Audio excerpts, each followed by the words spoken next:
Possible નથી અને થયા હશે તો પછી કર્યા હશે, પણ એ બધા જ એક ફેઝ આવતો હોય છે, સમય આવતો હોય છે. એમ સમયની વાત છે.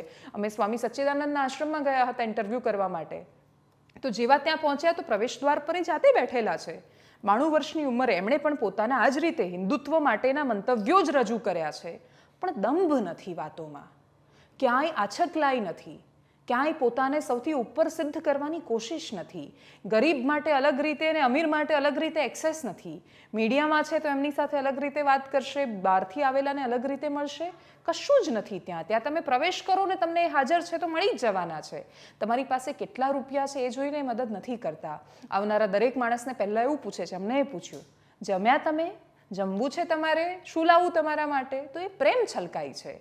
તો ફરક હોય છે બધા જ લોકો. એટલા માટે તો સ્વામી સચ્ચિદાનંદ કે પછી બાકીના ઘણા લોકો, સ્વામી સચ્ચિદાનંદ તો આપણી સામે હયાત ઉદાહરણ છે, એ નથી બની શકતા અને એટલે જ ફરક છે. એ ફરક